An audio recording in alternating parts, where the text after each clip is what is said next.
your wonderful news agency. And I'm a big fan of independent journalism. And I think it's so important across the world right now. So thank you for having me on.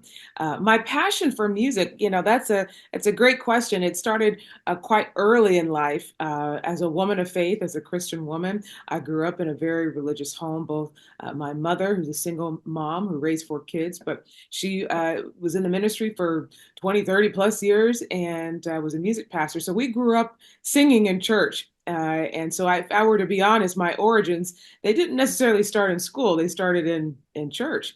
And that love for music certainly morphed into a desire to study music in college, and then certainly now go into a professional singing career. Now, this was not my first choice, I'll be honest. I was in a very fast track professionally in American politics. And so it was while I was working as a White House presidential appointee to President George W. Bush as a young staffer, where my music interest, or rather, I was asked to perform quite a bit while I was working as a staffer in the Bush administration. And that is what really propelled my professional career, singing for, now five consecutive presidents and fluid in American politics and certainly across the world. So, it's the Lord works in mysterious ways, I always say. So I thought I had a trajectory going one direction, but here we are, and it's been a joy to be able to use music in tandem with diplomacy to try to make the world a better place. So.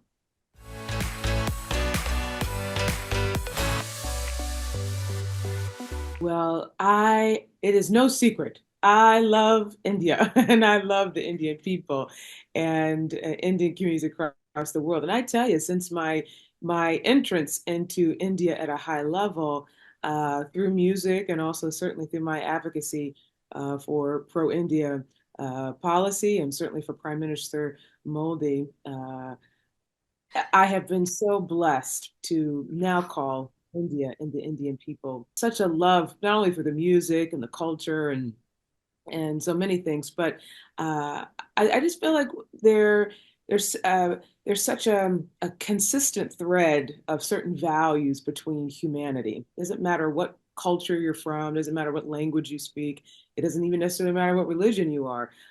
There's some common threads that we all share, and I believe those common threads that I certainly grew up with and value, that is shared with the Indian people. And so I feel that those common threads, like loving your neighbor as yourself, those common threads of taking care of your elders and your family, those common threads of being kind, those what we would call in the scriptures in our faith, the fruits of the spirit: love, joy, peace, patience, kindness, goodness, faithfulness, gentleness, self-control. All of those values, I think those are shared across the board. And so those values and commonalities are certainly very prominent in the Indian culture as it is in the American culture and certainly in my faith. And so I think those things were immediate connections. Also, growing up as a child, we had a wonderful woman in our home who helped take care of us growing up. My mom had a very busy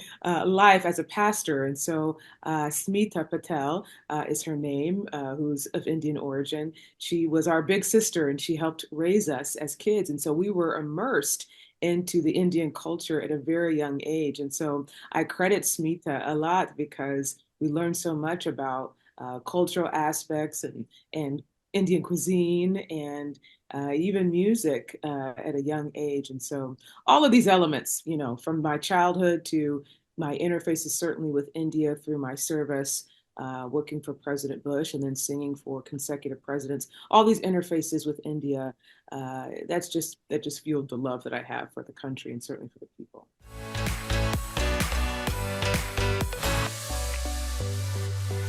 Sure, sure. Well, I only have a few encounters to date. We're certainly looking forward to having more. And I tell you, I have such great respect for the Prime Minister, who certainly has become a good friend. Um, I would probably say my most memorable was sharing when the Prime Minister came to the United States as an invited guest. President Biden was president at the time, and he and former First Lady Jill Biden invited the Prime Minister to come for a state arrival visit. This was back in 2023. And prior to singing for the Prime Minister in Washington, D.C., I was invited to attend a yoga day at the United Nations in New York with the Prime Minister, Richard Gere, some other folks that came for the day. And I was so honored to be seated next to, very close to, I think, the head of the UN at the time. Was in between us, but we were seated very closely together for the yoga day. And I would probably say that, of course, performing for the Prime Minister was probably the biggest honor, but the most memorable was that day because it was my first time to see the Prime Minister, how do you say, in a more relaxed form. And it was beautiful to see the Prime Minister so kind and communicative with all of the people there. There were a lot of young people there, particularly. And so it was a joy to see the Prime Minister in that setting. But watching the Prime Minister in the exercise of yoga was extraordinary. I was very intimidated because the Prime Minister is very fit, as you as you know, in all of India. So I mean, I immediately after that time I said, "Oh my gosh, I got to get in a yoga class. I got to go exercise." I was the Prime Minister was my elder and was more fit than I could imagine. So it was quite an experience, but it was a very memorable day, and it was certainly wonderful to see the Prime Minister in that setting. And I marveled at how kind he was. This is a man who is the leader, the head of state for 1.5 billion people, let alone one of the most revered leaders in the world. And even with all of that, he participated in that day, and he stayed and talked to so many people there. It was a moment where I saw his humility up close. It was a moment where I saw his kindness up close, and certainly it was a moment where I saw how fit he was in exercise. So.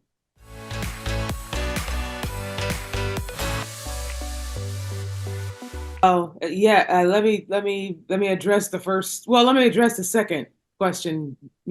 Bluntly, no, I don't. I don't think that he is a capable. He's the right. Let me say the right person to lead India. I think that's been proven because the prime minister has succeeded in challenging Mr. Gandhi and yet again being reelected as the Prime Minister of India. So, the power is with the vote of the people. It's the same as it is in America, as it is in India. That's the power of a democracy. And so, the people have spoken now twice.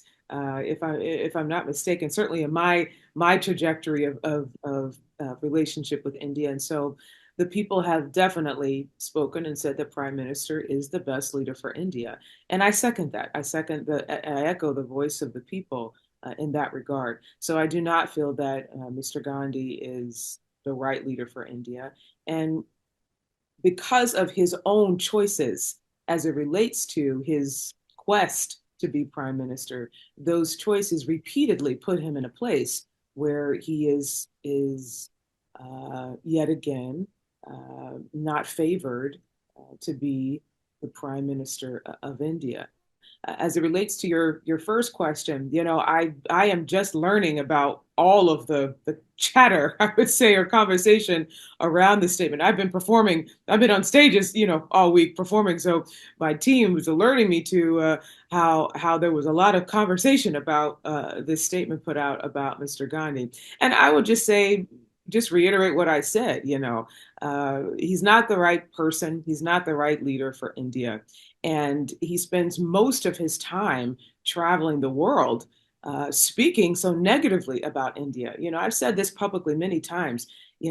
How does one expect to be elected or to be favored by the people if you are constantly speaking so negatively about the country and the people you desire to serve. And Mr. Gandhi spends most of his time traveling the world. He's always here in the United States for some reason. And every time he comes here, he's always speaking so negatively about India, the prime minister. I don't understand how he expects to lead a country that he personally speaks so negatively about. And so that was the really the meat and potatoes of that particular sentence of the statement.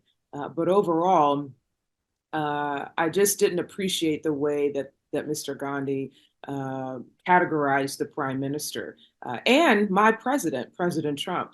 And we can get into that. I'm sure you have some questions about that, but I just didn't appreciate the way that he tried to categorize the prime minister and President Trump as it relates to the conversation going on with tariffs and the U.S. India relationship.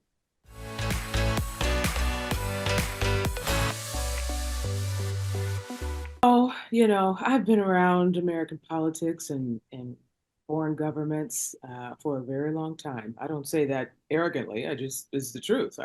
I've worked for a White House and a U.S. president, and I've sung for five consecutive presidents. So this is not my first rodeo with this arena.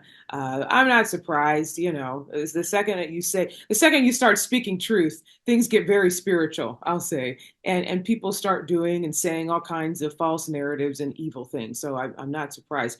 To be very honest, again, I've been on stages performing all week, so I'm just learning about some of these characters, I would say, or persons, and who are saying all kind of unbelievable things. And let me be very clear, no president or prime minister or government or political party pays me to speak truth.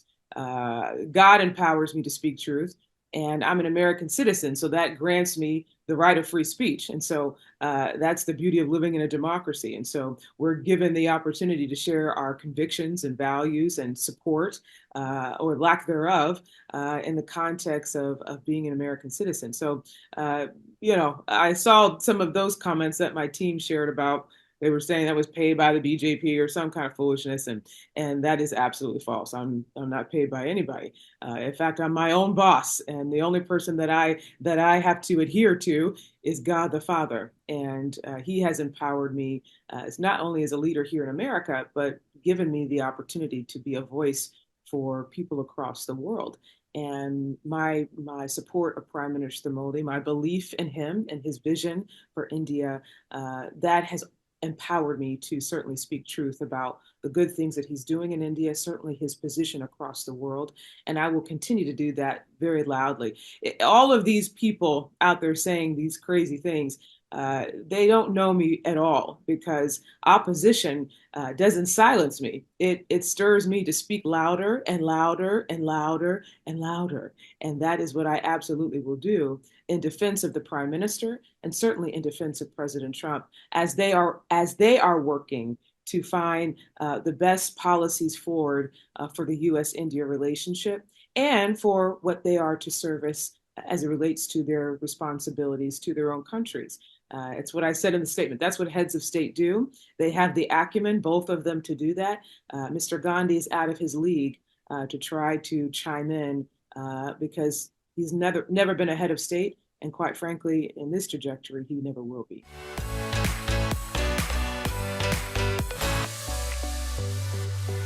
Oh, wow, that's a beautiful question. I don't know if I have an answer for that, because my hope is that I'm still learning and growing, and there's still much to accomplish and see and experience. And so, and Kate, I many times when I'm asked these kinds of questions, my simple answer is, there's still a journey yet to be discovered. There's still so much more to see and experience. And so, I don't necessarily have a milestone yet. I think, if anything, I want to keep learning. I want to keep certainly being a student of my craft, and a student in the context of learning how I can be a better voice, a better leader for the world, and certainly for my country. And so, maybe when I'm around 95, I'll have a better answer for that for a milestone. But I will say I have a tremendous I have tremendous gratitude for the opportunities that I'm given as an artist to be so involved and welcomed, invited into all parts of the world to not only sing and present music and uplift our spirits, but to also be a part of dialogues that are shaping the way we interact in the world. I would say that if there was an answer of a milestone, I would say that's probably the greatest is to know that to know that I'm being used by God, and that's what I see it as. It's a divine calling to have an entrance to all parts of the world, to be able to be vocal and have dialogue with heads of states and governments on how we can make the world a better place for all people. That's the greatest milestone. And we'll come back and do this interview again when I'm 95, and I'll give you a better answer.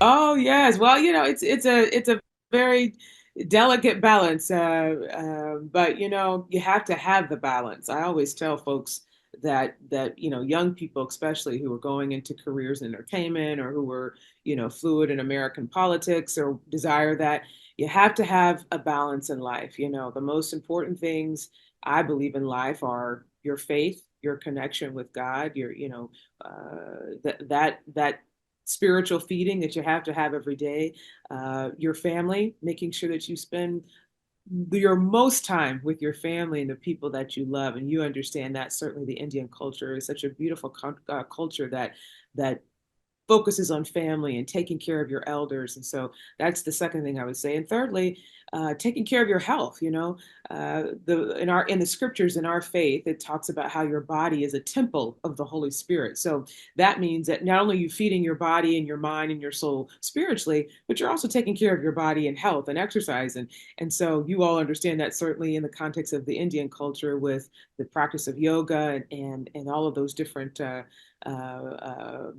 practices for enhancing the body. So, how I create a balance is I am constantly feeding my soul and spiritually growing. I'm constantly spending time with my family and those that I love, and also constantly focusing on better ways to stay healthy. I think those are the three gifts and most important things in life. And you just got to find that balance. You got to get good rest, and you've got to stay hydrated, and you've got to do those everyday things that allow you to stay active and stay alert and stay ready, certainly to be an impact in the world. And so, no, all work and no play is not a fun life. So you got to do both. Yeah.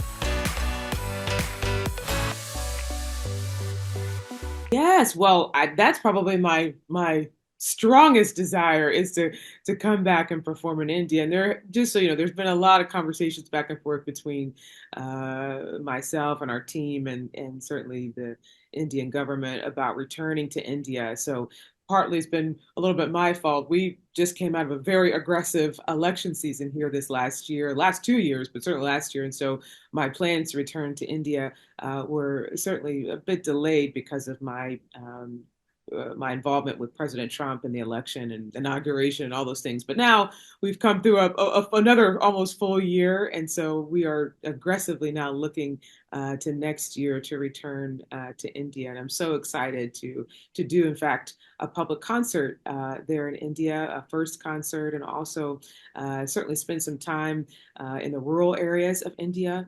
That's something I'm very passionate about, meeting a lot of the farmers and their families and women entrepreneurs, and certainly the young people. I have such a desire to have those interfaces when I return to India. So that's a priority for me next year for sure. And also, when I return to India, I have a real desire to have some conversations as it relates to religious freedom in India. I think that the prime minister, certainly the government, have had their hands full with a lot of what's going on in India and certainly across the world. Let me just say that it's not just India, but across the world, we're seeing just a heightened energy of religious persecution. And so that's something that I really want to discuss with the Prime Minister a bit more directly and with the government on better ways that we can.